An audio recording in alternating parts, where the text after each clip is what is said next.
Hello dear students, I hope आप लोग अच्छे होंगे और अपनी स्टडी प्रॉपर कर पा रहे होंगे। डियर स्टूडेंट्स, याद रखिएगा मैं इस सेशन को कंटिन्यू कर रहा हूं। जी हां, इससे पहले मैं लगातार आईबीसी के ऊपर बात कर रहा हूं और ये सेशन याद रखिएगा बहुत इंपॉर्टेंट है। CS executive, CS professional students के लिए बहुत इंपॉर्टेंट है। जी हां, इसकी सीरीज आपको एनआरके 9 के चैनल पे कंटिन्यू मिल जाएंगी। एंड डियर स्टूडेंट्स, एक बात याद रखिएगा, आप प्रिपरेशन कर रहे हैं, मैं बार बार आपको बता रहा हूं, आप प्रिपरेशन कर रहे हैं, लेकिन आपको टेस्ट का भी जरूरत है। क्योंकि अगर जब तक आप अपने आप को इवैल्यूएट नहीं करेंगे, जी हां, अपने आप को इवैल्यूएट नहीं करेंगे, आपको एग्जैक्टली पता नहीं चल पाएगा कि एग्जैक्टली आप कितना सीखे हैं। उसके लिए क्या कर रहे हैं, याद रखिएगा, टेस्ट सीरीज आ रही है बार बार। इस चैनल पे टेस्ट सीरीज अवेलेबल है, अलग अलग तरह के क्वेश्चंस हैं और एग्जाम पैटर्न के ऊपर बेस्ड क्वेश्चंस हैं। याद रखिएगा, मैं बार बार कह रहा हूं, अभी आपको लिख के प्रैक्टिस नहीं करना है, उनको सिर्फ इन क्वेश्चंस को देखना है, ऑब्जर्व करना है, रीड करना है एंड रिकॉल करना है। ठीक है। सो डियर फ्रेंड्स, याद रखिएगा इस चैनल पे अवेलेबल रहेंगी, इसे फटाफट सब्सक्राइब कर लीजिएगा। हाँ जी, लेकिन एक इंपॉर्टेंट बात याद रखिएगा साथ में, अगर सब्सक्राइब कर रहे हैं तो याद रखिएगा साइड में बेल आइकन होगा, उसे प्रेस कर दीजिएगा और ऑल नोटिफिकेशन को भी प्रेस कर दीजिएगा, ताकि यहां से जो भी test series, amendment, exam updates, lectures, जितनी भी तरह की अपडेट्स आपको आपके प्रोफेशन यहां आपके कोर्स से रिलेटेड मिलती रहेंगी, जी हां, वो आपके पास प्रॉपर आती रहेंगी। सो डियर स्टूडेंट्स, सब्सक्राइब करना ना भूलिएगा and important thing, press the bell icon.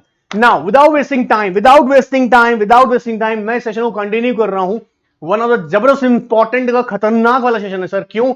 याद रखिए, executive students and professional students, executive students आपके सेटिंग आपके अंदर है सर। बड़ा पार्ट ले जाता है। हाँ, ऑफ कोर्स बड़ा पार्ट आता है। जी हाँ, पार्ट सी, आई होप याद होगा। याद देखिएगा, मैं यहां फटाफट का काम नहीं कर रहा हूं। मेरा इंपॉर्टेंट कॉन्सेप्ट ये है यहां पर आपको समझाने का। देखिएगा, फटाफट का मीनिंग, सेक्शन पकड़ेंगे, उसके एनालिसिस को देखेंगे, याद करेंगे, सेक्शन देखेंगे, उसके एनालिसिस करेंगे, इंटरप्रिटेशन करेंगे, उसको याद करेंगे और उससे होने वाले पॉसिबल क्वेश्चंस को यहीं डिस्कस करेंगे। Alright, and CS professional students, याद देखिएगा आपका तो सेपरेट पार्टी पूरा, okay, second module. So dear students, pay attention. अगर इससे रिलेटेड कोई भी क्वेरी है तो आप कमेंट बॉक्स में डालिएगा सेक्शन में। इसके अलावा पार्ट फर्स्ट, पार्ट सेकंड दोनों के दोनों अवेलेबल हैं, याद रखिएगा, इस चैनल के ऊपर। उसे जाइएगा, ऑब्जर्व कीजिएगा। यहां से मैं स्टार्ट कर रहा हूं one of the important topic. Of course आप लोग स्क्रीन पे देख चुके होंगे, लेकिन यहां देखिएगा बड़ा ही जबरदस्त टॉपिक है ये एग्जाम में बहुत जबरदस्त इंपॉर्टेंट है। Now without this time, start topic. सुनिएगा, हम बात करने वाले हैं committee of creditor. Sir, committee of creditor, जी हां, बहुत ध्यान से सुनना। कमिटी ऑफ क्रेडिटर की बात करने वाला हूं सेशन के अंदर। यहां बात करूंगा स्पेसिफिकली सेक्शन 21 की। सेक्शन 21 कहां से आ रहा है, याद कीजिएगा, सेक्शन 21 कहां से आ रहा है? आईबीसी कोड 2016 से। सर क्या? सेक्शन 21 आईबीसी का। ठीक है, ध्यान सुनिएगा। सेक्शन 21 और 24 एक्चुअल जो कमिटी ऑफ क्रेडिटर है ना, इसके ऊपर दो सेक्शंस की खास फोकस है। पहला सेक्शन कौन सा? 21, एंड दूसरा सेक्शन कौन सा है? 24। सर यहां हम कौन सा डिस्कस करने वाले हैं? हम डिस्कस करने वाले हैं 21। मैं डिटेल में एनालिसिस कर दूंगा, डोंट वरी, थोड़ी देर पेशेंस रखना। आई गारंटीड सेशन खत्म होने तक आपको यह पक्का याद होगा। ऑलराइट, तो सेक्शन 21 क्या कहता है? वो बात करता है constitution of committee of creditor. वापिस बोलिएगा, constitution of committee of creditor. One more time, constitution of committee of creditor. One more time, section 21। Section याद करना है, लिखना है हमको, याद रखिएगा, हमारा प्रोफेशन का रिक्वायरमेंट है। सो सेक्शन 21 क्या कहता है? Constitution of committee of creditor. Alright sir. Section 24 कहता है modalities for meetings. Modalities, sir modalities कहते हैं मैनर ऑफ मीटिंग, है ना, किस तरह से मीटिंग की जाएगा, वो मैनर। सेक्शन 24 में यहां डिस्कस नहीं कर रहा हूं, लेकिन यहां सेक्शन 21 की डिटेल एनालिसिस करने वाला हूं। तो सेक्शन 21 क्या कहता है? Constitution of committee of creditor. And 24 कहता है मॉडलिटीज का मतलब manner. Alright, so modalities for meeting of creditor of committee of creditor. Alright, हम यहां 24 को उठा के साइड में रखते हैं। अभी 24 से हम बात नहीं करेंगे, हम बात करेंगे किससे? 21 से। 21 क्या कह रहा है? Constitution of committee of creditor. Sir क्या? Constitution of committee of creditor, constitution of committee of creditor. बेटा बहुत ध्यान से पकड़ना। देखिए क्यों इंपॉर्टेंट है। इसमें नंबर ऑफ सबसेक्शंस हैं, अराउंड 10 सबसेक्शंस हैं, 10 सबसेक्शंस हैं। एक एक को पकड़ के याद कर लेंगे और हर एक सबसेक्शन के अंदर क्वेश्चंस हैं। जी हां, और मैं कह रहा हूं ना, ध्यान दीजिएगा, अभी हम लोग याद करेंगे, एग्जाम में 4-5 नंबर का क्वेश्चन आएगा, अपना पॉकेट में रखेंगे। ऑलराइट, विद इंटरप्रिटेशन, ऐसे नहीं करेंगे, with interpretation. So now listen carefully dear students. Subsection 1 क्या बोलता है? सबसेक्शन 1 कहता है, ध्यान सुनना बेटा, वो कहता है जो इंटरिम रेजोल्यूशन प्रोफेशनल होगा। सर ये कौन आ गया? बेटा पता होगा, I hope, interim resolution professional, जिसका काम क्या है? सीओसी बनाने तक का, कमिटी ऑफ क्रेडिटर बनाने तक का काम जिसका है ना, उसको बोलते हैं इंटरिम रेजोल्यूशन प्रोफेशनल। वापस नाम बोलेगा, इंटरिम रेजोल्यूशन प्रोफेशनल। वो क्या कर रहा है, सारे फाइनेंशियल क्रेडिटर्स के, फाइनेंशियल क्रेडिटर क्या कर रहा है, डेट्स उसने देख लिए, वो मैच करेगा क्लेम्स को, फाइनेंशियल क्रेडिटर के क्लेम्स को मैच करके देखेगा क्या कि एक्चुअली मैच मतलब सोचते हैं कॉलेशन, कॉलेशन मतलब होता है टैली करना। तो उनके क्लेम्स जो रिसीव किए हैं अगेंस्ट द कॉर्पोरेट डेटर ना, उसको क्या करेगा, क्लेम्स को मैच करेगा। ऑलराइट, एंड क्लेम्स को मैच कर लिया एंड कंसीडर करेगा financial position of the corporate debtor. पहला काम क्या करेगा बेटा, जो रिसीव किए हैं interim resolution professional, interim resolution professional क्या करेगा, रिसीव कर रहा है क्लेम्स, क्लेम्स को क्या कर रहा है वो, उन रिसीव क्लेम्स किसका अगेंस्ट होंगे, कॉर्पोरेट डेटर के। ऑलराइट, उन क्लेम्स को टैली करेगा और आंसर कर देगा। दूसरा स्टेप क्या करेगा, वो फाइनेंशियल पोजीशन कंसीडर करेगा कॉर्पोरेट डेटर का। सिर्फ फाइनेंशियल पोजीशन में क्या देखेंगे, ध्यान से बेटा, ध्यान से पकड़ना। कॉर्पोरेट डेटर का नाम एसेट्स, कॉर्पोरेट डेटर का एसेट्स, उसका फाइनेंस, उसका बिजनेस ऑपरेशन। क्या सर, उसका एसेट्स, कॉर्पोरेट डेटर का एसेट्स, उसका ऑपरेशन एंड उसका फाइनेंस पोजीशन। सर ठीक है, ये कंसीडर कर लिया उसने। फिर क्या करेगा बेटा, कॉन्स्टिट्यूट करेगा, क्या करेगा, कॉन्स्टिट्यूट करेगा committee of creditor. Alright sir, sir ठीक है, ठीक है, हमने समझ लिया सर कि पहला उसने कोई पोजीशन को कंसीडर, आई मीन क्लेम्स को रिसीव किया, उन्हें मैच करके देखा। ऑलराइट, क्लेम्स को वेरीफाई करना से हम बोलेंगे, वेरीफाई किया, और फाइनेंशियल पोजीशन ऑब्जर्व किया किसका, कॉर्पोरेट डेटर का। कॉर्पोरेट डेटर का फाइनेंशियल पोजीशन में क्या क्या देखेगा वो, उसका कितना असेट्स है, उसका फाइनेंस, उसका business operation. Alright, alright sir, उसके बाद क्या करेगा, कॉन्स्टिट्यूट करेगा फाइनेंशियल क्रेडिटर की सीओसी। मैं यहां बेटा बार बार सीओसी बोलूंगा किसको, कमेटी ऑफ क्रेडिटर को। आई होप आप पकड़ते चल जाना। अब सीओसी किसकी बात कर रहे हैं, कमेटी ऑफ क्रेडिटर।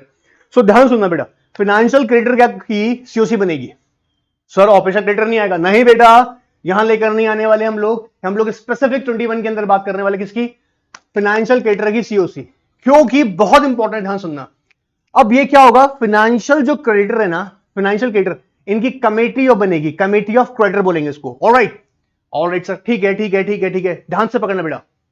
ऑलराइट, ये जो लोग होगा ना, सेक्शन 25A और आगे बीच में एकदम से 25A कहता है कि authorise representative on the behalf of financial creditor भी पार्टिसिपेट कर सकता है सीओसी में। सीओसी क्या है, कमेटी ऑफ क्रेडिटर का मीटिंग में। बात समझना, बड़ी खतरनाक बात है। Authorise representative, section 25A, section 25A, section 25A क्या कर रहा है, authorise representative on the behalf of the vote, on the behalf of the financial creditor, वो भी प्रेजेंट कर सकता है। पूरा डिटेल एनालिसिस में जाऊंगा अभी, कौन कौन ऑथोराइज रिप्रेजेंटेटिव है डिटेल में डिस्कस करूंगा, पहले बेसिक बताने की कोशिश कर रहा हूं, ठीक है। सो कमिटी किसी बनेगी, फाइनेंशियल क्रेडिटर की। क्या फाइनेंशियल क्रेडिटर मीटिंग में पार्टिसिपेट कर सकते हैं, आंसर इज यस। क्या मीटिंग में सीओसी की मीटिंग होगी ना, क्रेडिट कमिटर की मीटिंग होगी ना, कमिटी ऑफ क्रेडिटर का मीटिंग होगा, उसमें पार्टिसिपेट कर सकते हैं, आंसर इज यस। क्या वोट कर सकते हैं, आंसर इज यस। सर वो रिलेटेड पार्टी है, क्या पार्टिसिपेट कर सकते हैं, आंसर इज नो। हाँ हाँ, ध्यान से सुनिएगा, ऑलराइट, ध्यान सुनिएगा। क्या होगा ना, अगर ये फाइनेंशियल क्रेडिटर या इसका कोई भी ऑथराइज रिप्रेजेंटेटिव, वापस सुनिएगा, या फाइनेंशियल क्रेडिटर या इसका कोई भी ऑथराइज रिप्रेजेंटेटिव, फाइनेंशियल क्रेडिटर या इसका ऑथराइज रिप्रेजेंटेटिव क्या है, रिलेटेड पार्टी है। किसका रिलेटेड पार्टी है, कॉर्पोरेट डेटर का रिलेटेड पार्टी है, किसका, कॉर्पोरेट डेटर का। वन मोर टाइम, किसका है, किसका है ये, कॉर्पोरेट डेटर का रिलेटेड पार्टी है। सर रिलेटेड पार्टी बेटा, आई होप तुम्हें याद होगा, हम लोग उसको डिटेल में डिस्कस किए हुए हैं। वैसे सेक्शन 5 सबसेक्शन 24 ऑफ आईबीसी उसे डिटेल में बताया हुआ है, और सेम डेफिनेशन हम लोग कंपनी लॉ में भी डिस्कस किए हुए हैं। लाइक डायरेक्टर और पार्टनर, कहीं कॉर्पोरेट डायरेक्टर का कोई डायरेक्टर पार्टनर ना हो, ऑलराइट, ये प्राइवेट कंपनी है अगर वो है तो उसमें 2% से पेड अप शेयर कैपिटल ज्यादा ना हो, पब्लिक है तो 2% से पेड अप शेयर कैपिटल ज्यादा ना हो, केएमपी है या उसका रिलेटिव उसमें केएमपी है कॉर्पोरेट डेटर का, ये सारा टर्म। ऑलराइट, मैं यहां नहीं बता रहा हूं, लेकिन आप चाहें तो मुझसे कमेंट बॉक्स में पूछ सकते हैं। याद नहीं हुआ होगा तो उसका क्विक और इजी मेथड है, वो भी मैं आपको डिस्कस कर सकता हूं, बट सेम डेफिनेशन यहां से अडॉप्ट किया है रिलेटेड पार्टी ट्रांजेक्शन का, जो कि हम लोग कंपनी लॉ में डिस्कस करते हैं। ऑलराइट, ऑलराइट सर, तो क्या होगा अगर ये एक फाइनेंशियल क्रेडिटर या authorise representative of financial creditor, क्या निकला, रिलेटेड पार्टी, क्या निकला, related party of corporate debtor ना, इन दैट केस बेटा तुम वोट नहीं कर सकते, तुम वोट छोड़ो, तुम पार्टिसिपेट नहीं कर सकते, तुम रिप्रेजेंट नहीं कर सकते। ऑथराइज रिप्रेजेंटेटिव होना, ऑथराइज रिप्रेजेंटेटिव होना, रिप्रेजेंट कर सकते हो, answer is no. Alright sir, sir sir sir sir sir मैं वोट कर सकता हूं बेटा, जब पार्टिसिपेट नहीं हो सकता, रिप्रेजेंटेशन नहीं हो सकता, वोट भी नहीं मिलेगा। सर ये तो बहुत गलत हुआ ना, हम लोग बैंक लोग, ध्यान सुनना बेटा, हम लोग बैंक लोग, हम उस कॉर्पोरेटर को पैसा दिए, उसने डिफॉल्ट कर दिया, हमने अपना डेट को कन्वर्ट कर दिया इक्विटी के अंदर। अभी तो रिलेटेड पार्टी हो गया सर, क्योंकि हम उसका इक्विटी में स्टेक करते हैं, होल्ड करते हैं उसका इक्विटी, और हमारा पुराना पैसा जो अभी दिया नहीं है, कुछ पार्ट था डेट का, वो कन्वर्ट हो गया था इक्विटी में और कुछ नहीं हुआ मान लीजिएगा, अभी भी मैं उसका फाइनेंशियल क्रेडिटर हूं, तो सर क्या मैं वोट नहीं करूंगा, पार्टिसिपेट नहीं करूंगा? Don't worry, now listen very carefully, one of the most important point आ रहा है यहां पे, ध्यान सुनना। स्क्रीन पे बाद में दिखेंगे, स्क्रीन तो आपके लिए रेडी किया हुआ है, आपको सब कुछ जो रेडी किया हुआ है आपके लिए, हिस्से में रेडी किया हुआ है ताकि आप लोग इजीली देख लें इसको याद करने के लिए। पहले समझना है सब कुछ, ध्यान सुनना। अगर फाइनेंशियल क्रेडिटर या ऑथराइज रिप्रेजेंटेटिव, फाइनेंशियल क्रेडिटर या ऑथराइज रिप्रेजेंटेटिव क्या निकला सर? रिलेटेड पार्टी किसका? कॉर्पोरेट डेटर का, तो वोट कर सकता है, आंसर इज नो। लेकिन प्रोवाइडेड दैट, ये बात अप्लाई नहीं होगी अगर फाइनेंशियल क्रेडिटर, बेटा ध्यान सुनना, फाइनेंशियल क्रेडिटर बहुत ध्यान से, अगर फाइनेंशियल क्रेडिटर ना रेगुलेट होता है by the financial sector regulator. क्या सर? अगर फाइनेंशियल क्रेडिटर रेगुलेट होता है by the financial sector regulator. Sir ये financial sector regulator, one of the easiest example RBI financial sector regulator, SEBI financial sector regulator, IRDA financial sector regulator, pension fund authority financial regulator. Simple है ना? अगर अब सब इसको example से समझते हैं, ध्यान से बेटा। एग्जांपल, बैंक किसका कंट्रोल में आएगा? इसका रेगुलेटर, बैंक का रेगुलेटर कौन हो गया? आरबीआई। ऑलराइट, आरबीआई रेगुलेटर हो गया। बैंक ने ना, एचडीएफसी बैंक एग्जांपल लेते हैं, एचडीएफसी बैंक ने उस कॉर्पोरेट डेटर को लोन दिया, ठीक है, वो डिफॉल्ट किया, हमने क्या किया? वो डेट को कन्वर्ट किया, सब्स्टिट्यूट किया इनटू इक्विटी, कन्वर्ट किया, सब्स्टिट्यूट किया इनटू इक्विटी। ऑलराइट, या दूसरा एग्जांपल समझो, एक एनबीएफसी है जिसने कन्वर्टेबल इंस्ट्रूमेंट लिए थे। किसके लिए थे सर? कॉर्पोरेट डेटर का कन्वर्टेबल इंस्ट्रूमेंट लिया था, कन्वर्टेबल इनटू इक्विटी।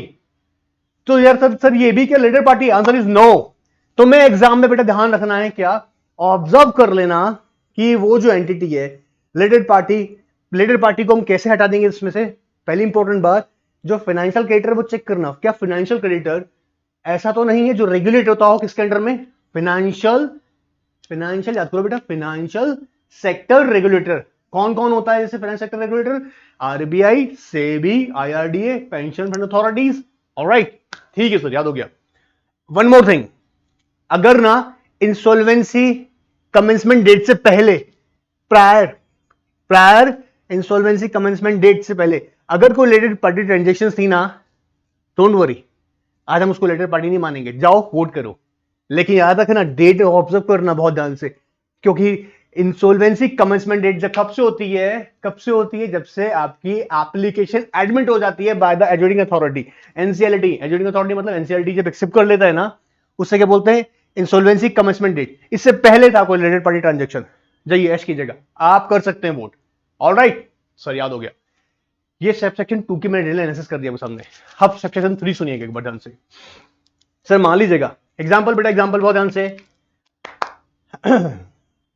मान लीजिएगा एचडीएफसी बैंक, पीएनबी बैंक, ठीक है, HDFC bank, PNB bank, Axis bank. कौन कौन? HDFC bank, PNB bank, Axis bank. इन तीनों ने मिलकर एक कंपनी एबीसी लिमिटेड को पैसा दिया, लोन दिया। फॉर एग्जांपल 100 करोड़ का था, 25 करोड़ किसने दिए? 25 करोड़ एचडीएफसी ने, 25 करोड़ पीएनबी में, एंड 50 करोड़ एक्सिस बैंक ने। ये कस्टोडियम याद रखिएगा, कस्टोडियम एग्रीमेंट हुआ, जिसे सिंडिकेशन बोलते हैं हम लोग। इन्होंने मिलकर दिया, क्या फंड दिया कॉर्पोरेट डेटर को, 100 करोड़ का लोन प्रोवाइड किया। अब सर क्या होगा? क्या ये लोग एक साथ काउंट होंगे या अपना अपना वोट अपने तरफ से एक्सेस कर सकता है? आंसर इज सेपरेटली कर सकता है। मतलब एचडीएफसी अपना जो उसने फाइनेंशियल डेट है अगेंस्ट कॉर्पोरेट डेटर, उसका वोटिंग परसेंटेज एचडीएफसी का 25 करोड़ के अकॉर्डिंग निकलेगा।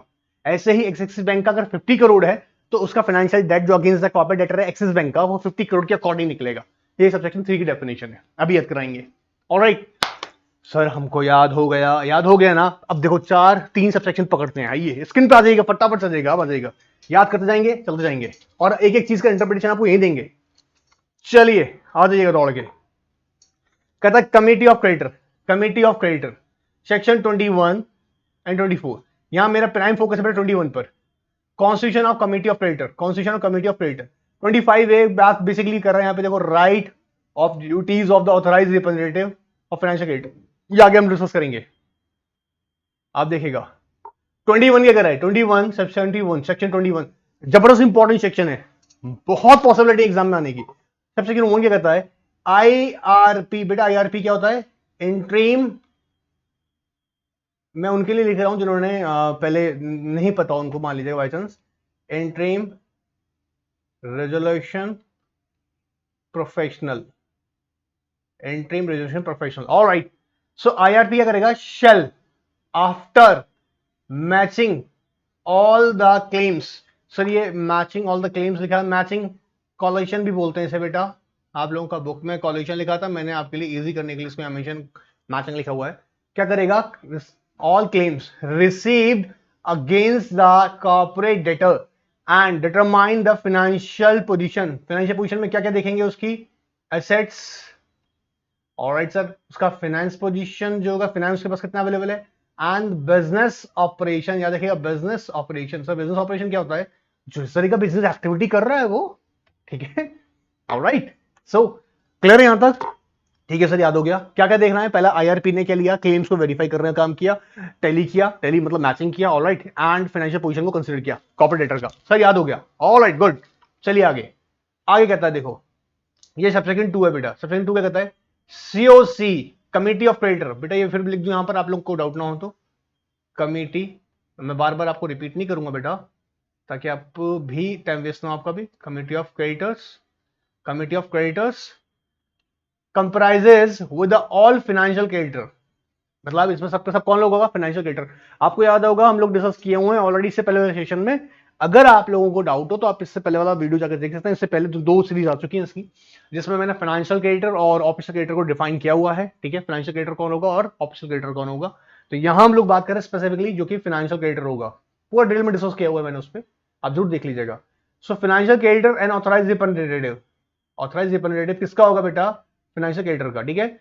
If related party of the corporate debtor, किसका रिलेटेड पार्टी है, कॉर्पोरेट डेटर का, then no right of the representation participation of voting in the meeting of the COC, क्या sir COC का meeting में, मतलब कमेटी ऑफ क्रेडिटर का meeting में participate नहीं कर सकता, नहीं कर सकता सर। ऑथराइज रिप्रेजेंटेटिव, मैंने भी एग्जांपल दिया, मान लीजिएगा एग्जांपल से सुनिएगा ध्यान से, ऐसा हो बाय चांस कॉर्पोरेट डेटर में है ना, ये डायरेक्टर भी है, अच्छा ये बंदा जो है ना, जो डायरेक्टर है कॉर्पोरेट डेटर का, वो बाय चांस निकला किसी आपके फाइनेंशियल क्रेडिटर के साथ, उसका भी कनेक्शन जुड़ गया, ठीक है, आपने उसको असाइन किया एज ए ट्रस्टी या एज एजेंट, क्या वो कर सकता है, answer is no.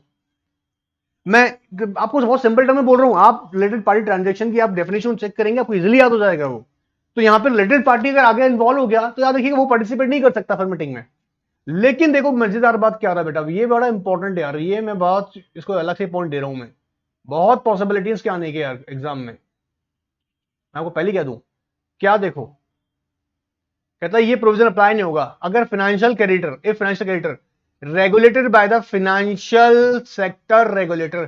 Financial sector regulator कौन है बेटा, आरबीआई, आरबीआई के अंडर में बैंक्स आते हैं, एनबीएफसी आती हैं, तो वो लोग हो गया सेबी, सेबी आप लोगों ने सुना होगा सेबी, जानते हैं लोग ना, एंड आईआरडीए, ठीक है, ये कौन हो गया फाइनेंशियल सेक्टर रेगुलेटर। अगर फाइनेंशियल क्रेडिटर रेगुलेट होता है by the financial sector regulator, या कहता है, और क्या होगा सिचुएशन में, कुछ सिचुएशन फर्स्ट क्या आ जाएगी फिर, फाइनेंशियल क्रेडिटर, इफ देखिए यहां पे लिखा है if financial creditor is related party of the corporate debtor only on situation देखना बेटा क्या है ध्यान से, अकाउंट ऑफ कन्वर्जन की वजह से या फिर सब्सटीट्यूशन ऑफ द डेट, ये आ गया इंपॉर्टेंट बात, ओए दैट इनटू इक्विटी शेयर्स, या कोई भी इंस्ट्रूमेंट ऐसा था जिसका नेचर कैसा था, कन्वर्टेबल इनटू इक्विटी शेयर्स। बात क्लियर, एकदम क्लियर है। अगर बैंक को आपको कॉर्पोरेट डेटर ने एक ऐसा इंस्ट्रूमेंट मिला जो कि कन्वर्टेबल था into equity shares, later on equity में कन्वर्ट हो गया, तो उससे रिलेटेड पार्टी ट्रांजेक्शन का ट्रीट नहीं करेंगे। या कोई प्रायर डेट में था, देखो completion of completion of such transaction, मैंने यहां लिखा है RTP, R related party transaction prior insolvency commencement date. Insolvency commencement date कौन सी होती है बेटा, आपको याद होगा, date of admit of application, date of admit of application by adjudicating authority. I hope NCLT याद करवा के हटा देंगे आपको बेहतर तरीके से। ऑलराइट, चलिए क्लियर एकदम, यहां पर कोई डाउट? सर आगे सेक्शन 3, अब देखो ये आपको सेक्शन 3 देखते हैं। If corporate debtor is financial debts two और more financial creditors as a part of consortium, consortium समझते हैं, सिंडिकेशन साथ मिलके, और agreement, each financial creditor shall be part of the COC and voting shares shall be based on the financial debt to the them। देखो समझाता हूं मैं आपको, भी बता रहा था मैं, जैसे HDFC बैंक ने, एक्सिस हमने एग्जांपल ले लिया, PNB का एग्जांपल ले लिया, इन्होंने 25 करोड़ रुपए दिए थे, इन्होंने 50 करोड़ दिए और इन्होंने 25 करोड़ दिए हैं, ठीक है। ये मिलाकर इन्होंने एक कंपनी थी ABC लिमिटेड, ठीक है, क्लियर एकदम। 100 करोड़ की यहाँ फंडिंग हुई थी इनको, 100 करोड़ की। अब यहां पर देखिएगा, ये एक्चुअली फंड जो हुआ था ना, इन्होंने सिंडिकेशन कर दिया था, आपको याद होगा, बहुत सिंपल सा, नीरव मोदी के केस में PNB ने किए थे, सिंडिकेशन के थ्रू किए थे। ऑलराइट, अब यहां पर 25 करोड़ तो HDFC बैंक का लगा हुआ है जी हाँ। तो ये भले ही एक लोन ट्रीट हो रहा है, लेकिन इसमें कॉन्ट्रीब्यूशन देखो ना, HDFC का भी, एक्सिस का, PNB का है, तो ये इसका खुद भी सेपरेटली अलग से ट्रीट किया जाएगा COC के अंदर। ऐसा ट्रीट नहीं करेंगे, तीनों को एक ही मान लेंगे, नहीं, क्लियर एकदम। चलिए, अच्छा अब बड़ा देखो यहां पे ना, याद रखना, मैं आपको बहुत इंपॉर्टेंट बात बोल दूं, यहां पे जितने भी सबसेक्शन है ना, उनमें क्वेश्चन है। देखो यहां पे मैंने सिचुएशन बना दी, यहां पे कहता है if any person is a financial creditor, मान लीजिएगा वो फाइनेंशियल क्रेडिटर भी है, और साथ साथ में क्या है बेटा, साथ ही साथ में वो ऑपरेशनल क्रेडिटर भी है। फाइनेंशियल क्रेडिटर भी और ऑपरेशनल क्रेडिटर भी, दोनों सिचुएशन आ गया। फाइनेंशियल क्रेडिटर भी है at the same time operational creditor भी है, तो सर उसको कैसे ट्रीट करेंगे? बहुत सिंपल है, सुनो सुनो सुनो, एग्जाम में आता है ना, ध्यान रखना। फाइनेंशियल क्रेडिटर है ना, तो जितना उसका फाइनेंस डेट होगा, टू व्हाट एक्सटेंट, जितना भी है, ठीक है, वो उसको फाइनेंशियल क्रेडिटर के ट्रीट करेंगे। ऑपरेशन क्रेडिटर में जितना भी उसका कोई भी ट्रेड एक्ट होगा, जितना, उसको ऑपरेशनल क्रेडिटर के तरह ही ट्रीट करेंगे।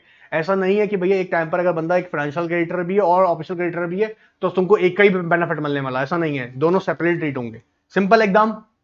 ऑलराइट सर, देखो, such person shall be financial creditor to the extent of financial debt and include in the COC, committee of creditor में इसको इंक्लूड करेंगे। सर ऑपरेशन क्रेडिटर नहीं, वो COC में नहीं जाएगा, उसका मैं अलग बताऊंगा प्रोविजन आपको। And such person shall be consider what to the extent of the operational creditor, जितना भी उसे ट्रेड रेट है, मान लीजिएगा, let's example of it, 100 rupees का टोटल अमाउंट था, 60 रुपीज फाइनेंशियल कोई टर्म के थे तो वो उसमें ट्रेड होगा, 40 रुपीज मान लीजिएगा ट्रेड डेट थे, ट्रेड डेट उधार दिए थे, कुछ माल वगैरह बेचे थे, स्टॉक वगैरह, तो 40 रुपए ट्रीट करेंगे उसको, क्लियर एकदम। चलिएगा आगे देखते हैं, सबसेक्शन 5, इफ ऑपरेशनल क्रेडिटर, ये मजा देखो, ध्यान सुनना बेटा, ये बहुत इंपॉर्टेंट, ये वाला इंपॉर्टेंट है, ध्यान से सुनना।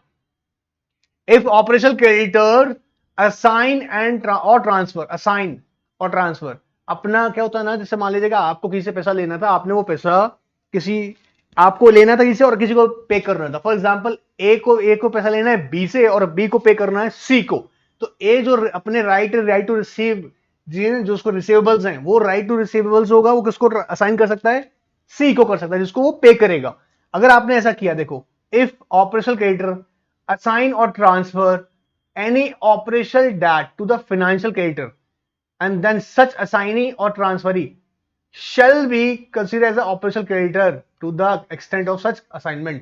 सर इसका एग्जांपल क्या होगा, समझिए बेटा। अगेन HDFC बैंक से ना, अभी ध्यान सुनना बेटा, HDFC बैंक से ना आपने क्या किया, मान लीजिएगा ए ने लोन ले रखा था, ठीक है, और ए ने बी को लोन दे रखा था, ऑलराइट। अच्छा, इसके साथ साथ ये इसको क्या करता है, या फिर मान लीजिएगा लोन नहीं दे रखा है इसने इसको, इसके साथ जो बिजनेस करता है, इसको उसने गुड सप्लाई किए थे, गुड्स सप्लाई किए थे। ध्यान सुनना बेटा, गुड्स सप्लाई किए थे, क्योंकि एग्जाम में ऐसे सीधे सीधे थोड़ा पूछ लेगा, हो सकता है क्वेश्चन सिचुएशन आपके सामने देगा, इसलिए सिचुएशन डिस्कस कर रहा हूं आपसे। तो गुड्स सप्लाई किए थे किसने? अब गुड्स जो सप्लाई किए थे वो थे मान लीजिएगा ₹100 के। एचडीएफसी को पे करने थे मान लीजिएगा ₹120 जो उसने लोन ले रखे थे। किसने? मिस्टर ए ने। तो ₹100 जो किसने गुड सप्लाई किए थे, उसके बदले इसको ₹100 कौन देगा? बी देगा। अच्छा, ये तो क्योंकि ट्रेड डेट हो गया यहां पे, तो ये क्या बनेगा? ऑपरेशनल, याद रखिएगा ऑपरेशनल डेट। ये क्या बन गया उसका? Financial debt. किसके लिए? क्योंकि इसको इसको बैंक को पैसा करना है वापस। तो क्या हुआ, जो ए बी से मिलने वाला पैसा ए को है ना, ए किसको दे रहा है? वो उसका राइट असाइन कर देगा बैंक को। असाइन कर दिया ना बेटा, असाइन कर दिया उसने कि भाई ठीक है बैंक, जो पैसा मैं लेने वाला हूं बी से, जो मुझे ₹100 आएंगे, वो ₹100 आपके हो गए। अब ध्यान से देखना तुम, ए को पैसा जो मिलने वाला है ना, वो कौन सा है? ऑपरेशनल है ना, ऑपरेशनल डेट है ना। तो याद रखेगा, वो ऑपरेशनल डेट फाइनेंशियल डेट में कन्वर्ट नहीं हो जाएगा, उसको ऑपरेशनल डेट की तरह ट्रीट करेंगे। बारीक बारीक पॉइंट है, बहुत ध्यान से पकड़ना, ठीक है। चलिए सर, इंटरप्रिटेशन हम कहां मिलेंगे? बेटा कहीं नहीं मिलेंगे, से कह रहे हैं, ध्यान से समझिएगा इसको। अब ये बेटा एक और आगे खतरनाक वाला, ध्यान से बेटा, ध्यान से सिचुएशन देखो। If term of financial debt extended as part of the consortium और सिंडिकेटेड फैसिलिटी। इसका one of the great example सुनना बेटा ध्यान से। डिबेंचर्स कंपनी ने इशू किए, डिबेंचर इशू किए, और उसके उसके अंदर एक टर्म लिखा हुआ है, term to appoint trustee, term to appoint trustee, ठीक है, ये एजेंट। अब क्या होगा देखो सब, अब ध्यान सुनना, सिचुएशन देखना। If terms of the financial debt extended as part of the consortium, consortium मतलब डिबेंचर किसी एक को नहीं किए हुए, कई लोगों को किए हुए हैं, ठीक है, alright, and syndication of facilities, provide single trustee और एजेंट। क्या कर रहा है? अपॉइंट करना पड़ेगा, उसमें कहीं ना कहीं ऐसी फैसिलिटी दे रखी है कि आपको क्या करना पड़ेगा? प्रोवाइड प्रोवाइड अपॉइंटमेंट, अपॉइंट यहां रखिएगा, मैंने बता लिख देते हैं, provide appointment of single trustee या agent to act for the all financial creditors. अब ऐसा होगा, मान लो, सुनो ध्यान से, ध्यान से, ध्यान से, ध्यान से, ध्यान से, ध्यान से समझो। कोई कोई इंस्ट्रूमेंट इशू किया गया, उसके बेसिस पे क्या हो रहा है? उसके बेसिस पे क्या हो रहा है कि उसका उसका रिक्वायरमेंट क्या है कि ट्रस्टी आपको अपॉइंट करना है, एजेंट अपॉइंट करना है, और वो जो एजेंट या ट्रस्टी है वो रिप्रेजेंट करता है उस पूरे ग्रुप ऑफ फाइनेंशियल क्रेडिटर को। तो क्या सर ऐसा होगा कि वो जो फाइनेंशियल क्रेडिटर है, ध्यान सुनना बेटा, फाइनेंशियल क्रेडिटर जो है, अब देखो यहां पर तो अगर हो सकता है 50, 100, 200, 500 हो सकता है फाइनेंशियल क्रेडिटर, डिबेंचर्स का केसेस आ गया, ठीक है। अब ध्यान सुनना बेटा, ध्यान से पकड़ना। क्या सर यहां ऐसा तो नहीं है? याद रखना, इंपॉर्टेंट बात बता दो, इससे पहले डिस्कस किया हुआ है। डिबेंचर्स या डिपॉजिटर होल्डर केसेस में या हाउ होम बायर्स केसेस में मिनिमम रिक्वायरमेंट आपको याद होगी 100 और 10% of total number of such person ना, जो भी डिपॉजिटर्स है या फिर रियल एस्टेट प्रोजेक्ट के अंदर होम बायर्स है, उनका 10% विच एवर लेस होता है, वो रिक्वायरमेंट सेटिस्फाइड होनी चाहिए, ठीक है, वो रिक्वायरमेंट सेटिस्फाइड होनी चाहिए। मतलब वो 100 और लेस देन, आई मीन, और 10% और विच एवर लेस में अगर आ गए, इससे पहले मैं समझाया हूं, इसलिए बार बार बोल रहा हूं आपको, right. In that case what will happen, ये प्रोविजन इंटरैक्ट हुआ।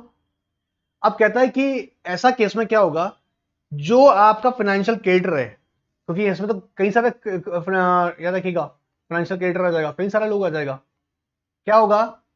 तो उसके पास एक फैसिलिटी है, देखो बेटा, कहता है each financial creditor, each financial creditor, each financial creditor क्या कर सकता है?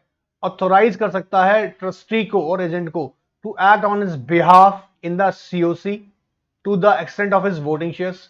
मैं नहीं जाऊंगा, मैं ठीक है अपने ट्रस्टी को ऑथराइज कर रहा हूं, फॉर एग्जांपल मेरा 5% था, 10% 5%, 10%, 12%, तो मैंने ऑथराइज किया ट्रस्टी को, भाई ठीक है ट्रस्टी सीओसी में तुम पार्टिसिपेट करोगे।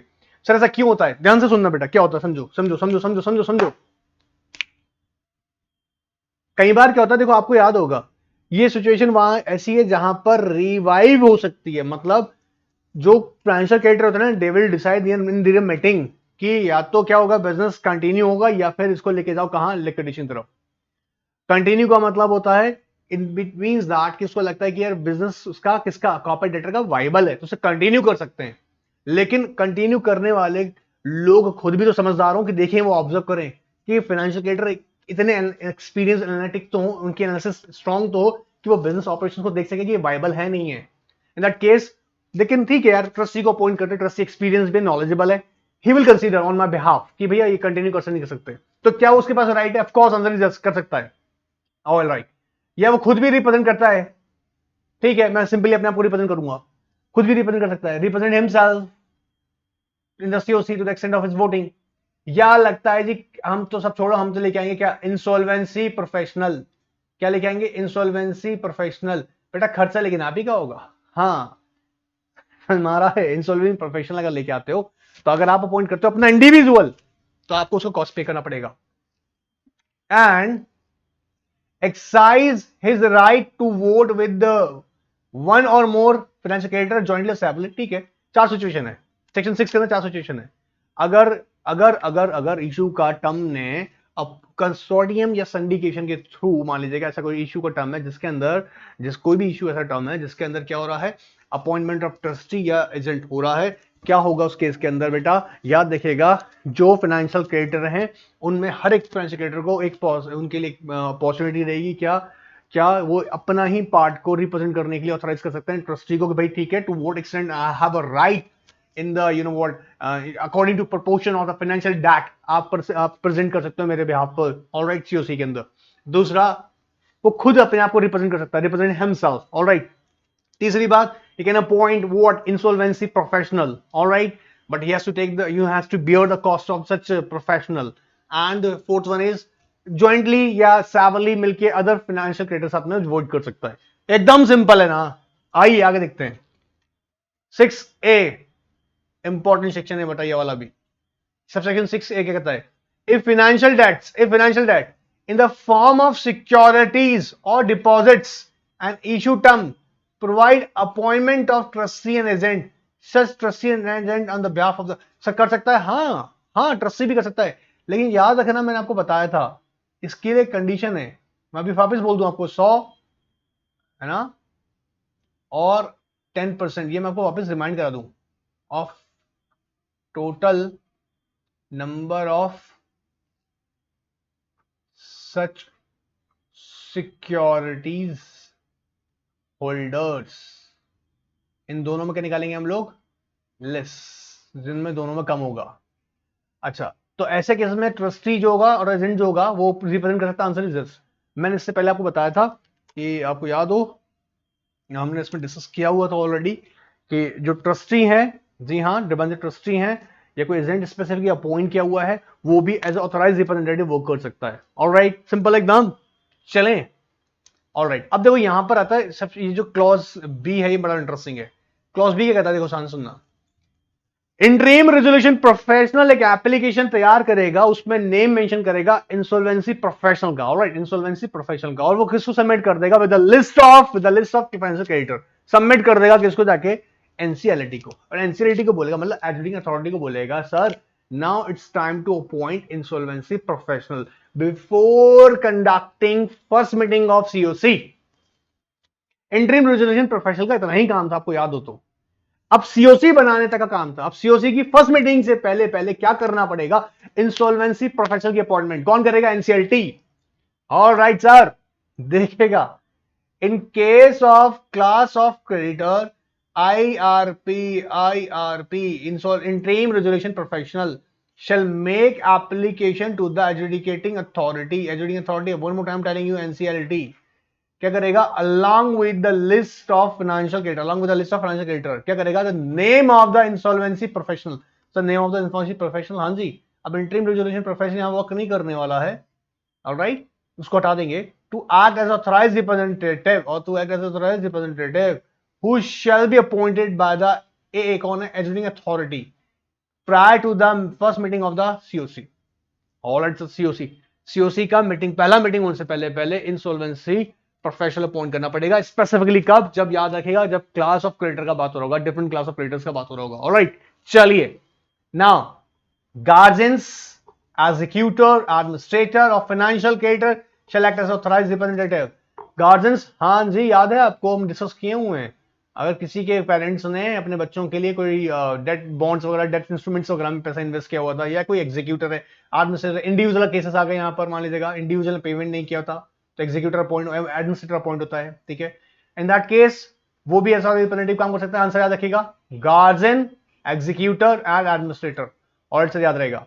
अच्छा, वोटिंग को डिसाइड करने वाले अथॉरिटी का नाम क्या है? Insolvency bankruptcy board of India. जी हाँ, वोटिंग परसेंटेज किस तरह से डिसाइड किया जाएगा, ये डिसाइड करने वाले अथॉरिटी का नाम क्या है? Board, IBBI। ऑलराइट, अब देखो ये इंपॉर्टेंट है बेटा, इंपॉर्टेंट वन मोर टाइम। अब सब कुछ इंपॉर्टेंट है, क्या करें, इंपॉर्टेंट है यार, काम आएगा यार। अब देखिएगा, सेव एज अदरवाइज प्रोवाइडेड मतलब अभी बताता हूं, all decision of the COC shall be taken by vote not less than 51% of voting shares. ये देखो समझो, सेव एज अदरवाइज प्रोवाइडेड का मतलब यहां पे ये है, let's take example of it. अगर मान लीजिएगा, हमने कल बताया था extension of time for completion of CIRP process, इसका कितना टाइम था? 80 डेज, 180 डेज, ठीक है। अगर इसको बढ़ाना है तो कितना हो सकता है? Maximum 90 days. लेकिन इसके लिए क्या लेना पड़ता है? COC की अप्रूवल। कितना परसेंटेज का? 66% का। तो ये सेव एज अदरवाइज प्रोवाइडेड का मतलब होता है किसी स्पेसिफिक प्रोविजन के लिए अगर कुछ अलग से मेंशन किया गया है तो वो एज इट इज रहेगा। अदरवाइज जनरल जो भी ट्रांजैक्शंस होंगे मीटिंग में, प्रोविजंस को जो पास करना होगा उसके लिए 51% होगा। अगर कहीं और स्पेसिफिक लिखा, जैसे मैंने एग्जांपल दी 66% लिखा हुआ है तो उसे 60% करेंगे। आप लोगों से मेरा क्वेश्चन है, मतलब आप भी पता लग जाएगा आप लोग बेटा कितना ध्यान दे रहे हैं पढ़ाई पे। अच्छा है ना, हम इसी तो खेलेंगे, याद करेंगे। ऑलराइट, एक क्वेश्चन है बेटा, एप्लीकेशन विड्रॉ करनी है, सुनिएगा, एप्लीकेशन विड्रॉ करनी है सेक्शन 7, 9 और 10 में, कोई सी भी मान लीजिएगा, सेक्शन 7, 9, 10 में। फॉर एग्जांपल सेक्शन 7 की एप्लीकेशन लग गई थी सर, क्या insolvency, corporate insolvency resolution process के लिए एप्लीकेशन लगा दी है फाइनेंशियल क्रेडिटर ने, अब उसको विड्रॉ करने जाते हैं, हम लोग विड्रॉ करना चाहते हैं। COC से कितने परसेंटेज वोट की कंसेंट चाहिए, कितना परसेंटेज वोट का कंसेंट चाहिए? कमेंट बॉक्स में आंसर कीजिएगा, मान जाएंगे। Thank you. ऑलराइट, देखेंगे, आइए फटाफट से। सबसे अगर 9 ये कहता बेटा, ये भी मजेदार बात है, कहता COC ना have a right to take the financial information of the corporate debtor. Sir financial information क्या होंगी? बहुत सिंपल है बेटा, जो उसके डेट्स के बारे में डिटेल, मतलब records of what, records of debts, records of liabilities, records of assets, records of balance sheet and cash flow statement, records of defaults. टेढ़ा द्वारा है बेटा, याद करना है। तो जनरली देखो ये क्या है, समझो, COC के पास राइट है कि वो फाइनेंशियल इंफॉर्मेशन ले सकते हैं, किससे? ऑफ कॉर्पोरेट डेटर, किससे? रेजोल्यूशन प्रोफेशनल से। और रेजोल्यूशन प्रोफेशनल को ना ये इंफॉर्मेशन कितना दिन में देना? विद इन 7 डेज के अंदर देना पड़ेगा। क्या देखिएगा, इसको विद इन 7 डेज प्रोवाइड करना पड़ेगा, 7 डेज में ये इंफॉर्मेशन प्रोवाइड करनी पड़ेगी। तो क्या COC सर आवाज उठा सकता है? हाँ जी, मांग सकता है रिकॉर्ड, ठीक है, आवाज उठा सकता है मतलब रिकॉर्ड मांग सकता है। क्या रिकॉर्ड मांग सकता है? उसका डेट कितना है, मींस कॉर्पोरेट डेटर का डेट कितना, डिटेल मांग सकता है, उसके डिफॉल्ट्स के बारे में मांग सकता है डिटेल्स, उसकी फाइनेंशियल लायबिलिटीज के बारे में मांग सकता है, उसके बैलेंस शीट्स हैं और कैश फ्लो स्टेटमेंट्स हैं, उसकी डिटेल मांग सकता है। ऑलराइट, एंड रेजोल्यूशन प्रोफेशनल को ये विद इन 7 डेज सबमिट करना ही पड़ेगा। डियर स्टूडेंट्स, याद देखिएगा, सेक्शन 21 हमने एनालिसिस कर लिया है। मैं अभी गारंटी दे रहा हूं, आप लोग इसको अगर ध्यान से सुने हैं और अगर कहीं भी डाउट है आप query of course comment box में रखिएगा, लेकिन आई गारंटी टू यू, अगर आपने ध्यान सुना है और समझ लिया एक बार में, आई प्रॉमिस टू यू, आपका सेक्शन 21 कंप्लीट हो चुका है। मतलब इस चैप्टर का ना 50% पार्ट तुमने खत्म कर दिया है। जी हाँ, CS प्रोफेशनल स्टूडेंट्स आपने खत्म कर दिया है, एंड CS एग्जीक्यूटिव आपको तो बहुत कुछ मिल गया है। सो याद देखिएगा, जल्दी सब्सक्राइब कर लीजिए क्योंकि टेस्ट सीरीज भी आ रही है ना। Alright, thank you, take care, good bye.